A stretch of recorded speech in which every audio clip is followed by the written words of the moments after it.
All right, well, let's segue here. We're going to go into the top 4 ways to keep your information safe here. And I think what we're trying to do here is give basically a little segment of the program where we're giving, rather than kind of focusing on the problems that exist, focus on some of the solutions. So first item here is strengthen privacy settings. A lot of people are on social media. They have friends. They might be on Facebook or using Twitter. Consider your privacy settings on social media accounts or on your devices, on your mobile device.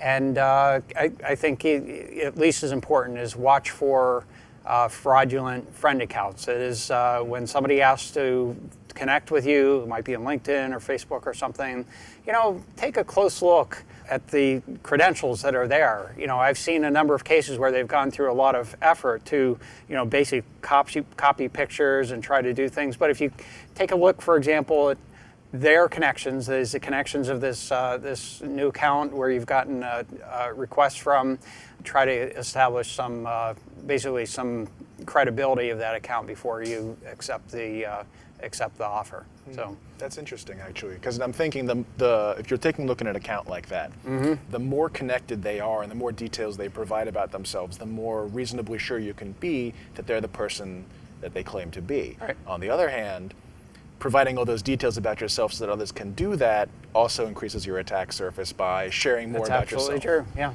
So it's self-defeating. A little bit. I guess just don't use any social networks. Yeah, there you go. Don't be social. That's great, because that means I know I can go on and I can get John Hogaboom at LinkedIn.com. Well, I am on LinkedIn, but yes. Actually, maybe can we edit out the part that I'm not on a lot of social networks so people don't register accounts? Don't worry, by tomorrow I'll make sure you are.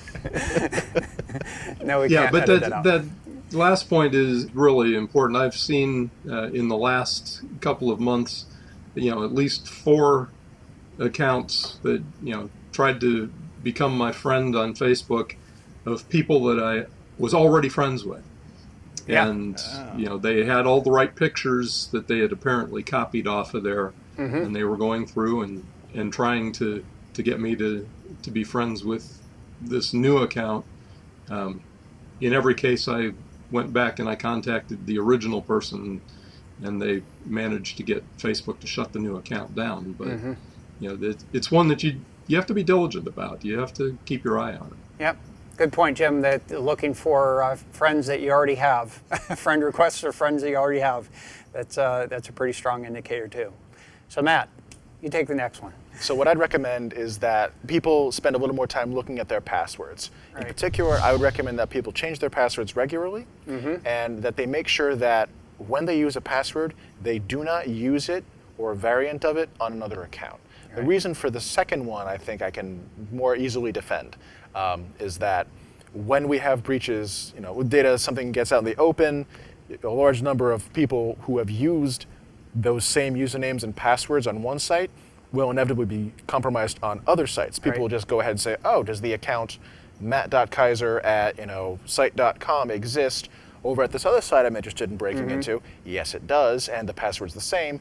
That you've just done the work for them. I mean, you never intended to. You never intended for the data to get out. But once it's in the open, it's in the open. Yeah. So I think to your point, more and more the user names on accounts are an email address.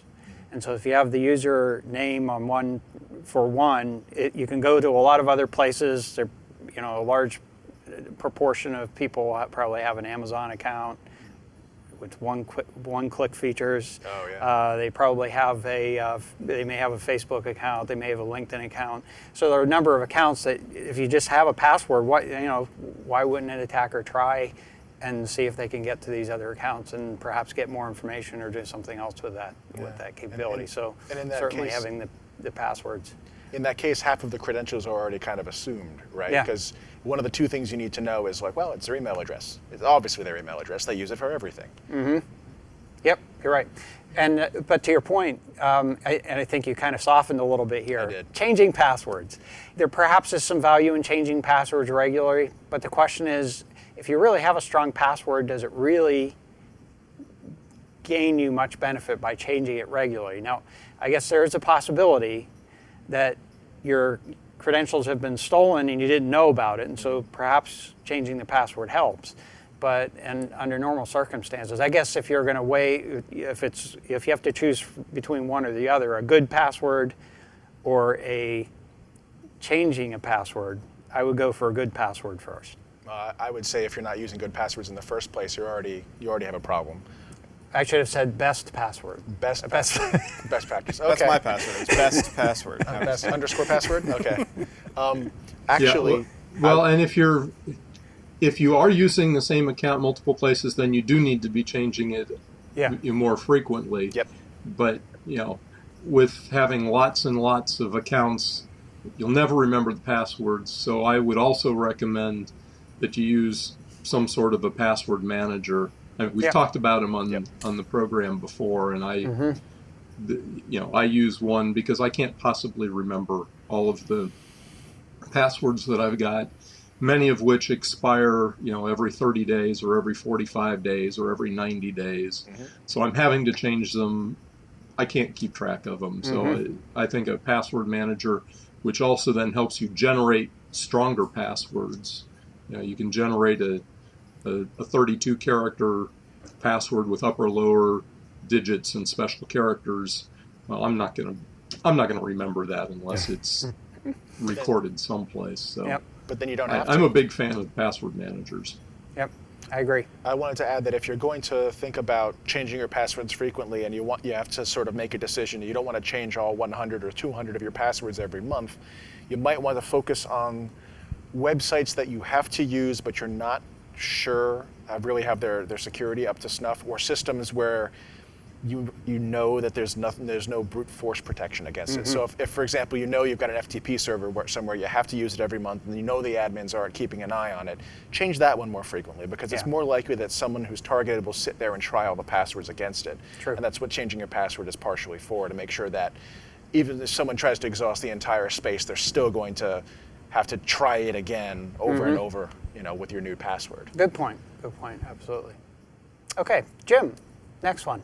My tip here is double check the information. When you get some email or, something about, you need to go verify something online, or you get some email from your bank that, they detected some fraud, rather than clicking on the link in the email, go look it up online. Or, the one tip that I heard a long time ago about the cold calls from your credit card company or your bank about fraud is, don't call back the number that they leave on your voicemail. Go to the back of your credit card or your most recent bank statement and find the toll-free number from there and call that. Well, this is kind of that same thing. If you get a link in an email from your bank or your credit card company saying we detected fraud, you need to fix it, go to Google, go to their website to find the real link to reach them. Verify that kind of stuff. Don't just trust what you get in email or what you get in on voicemail, that kind of thing. Good point, Jim. It's I guess good medical advice as well. Get a second opinion, right? Would you necessarily want to go to Google? I mean, it really depends on how prominent the brand is, I guess. There's always a chance that someone has modified, tried to game the search results so that their fake site appears above the real site. That's always true. a possibility. That's a possibility, but there also there's work to try to protect against things like that. So if you know where to go to, that's certainly one thing. But if there may be circumstances where you just don't know where to go to. Somebody says you need to check on something, search it out. See if there's a scam around that notion, and to help you, stay on the straight and narrow.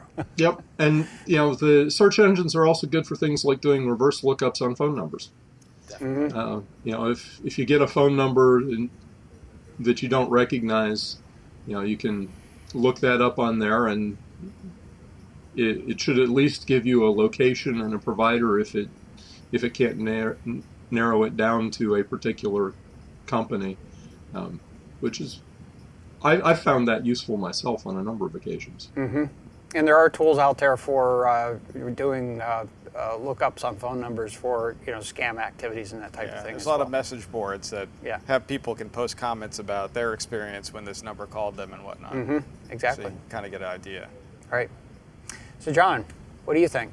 So the last one is one that we kind of do a lot of awareness around, is basically think before doing, or sometimes we say think before you click, but I guess it applies to all the activities besides just clicking your mouse. But in general, when you get any kind of, if someone cold calls you and is asking you, I'm from your bank, I just need to confirm your information or whatever, don't necessarily give it out to them, because how do you know that it's them? You can ask them to call if there's a way that I can call you back. Like Jim said in the previous one, don't necessarily trust the phone number that they give you. Try to look up and call the official customer service number and whatnot in order to get back to that person. But also in emails that you get, be careful. You see links or other emails that are asking for personal information, or especially if they have some kind of sense of urgency around them, like we need to get this information from you within the next 2 days in order to keep your account active or something like that. Don't necessarily assume that's true. Do some research, like Jim was just saying in the previous one. So really, basically, stop, think before you act in a rush, and maybe do some research to make sure that whatever this is real. The other thing is to think about, do they really need this information? We've seen scams in the past where we've had malware that will inject additional fields into forms, to try to get you to put your social security number in for somebody that has no need for your social security number. So think about it. Why do they need this information? And if they don't need that information, don't give it to them. You're right. Yep. And I think another good point is that a lot of these situations where someone will try and press you into giving up information, they're usually using some sort of pressure tactic or scare tactic. Yeah. And the bank is not going to do that, and your credit card number company is not going to do that to you. If you at any point during one of those calls feel like someone is really trying to get you to give information against your will, that's the point where you should really stop and say, am I talking to my bank, or am I talking to someone who's trying to scam me? Yeah. All good points. All right. Thanks.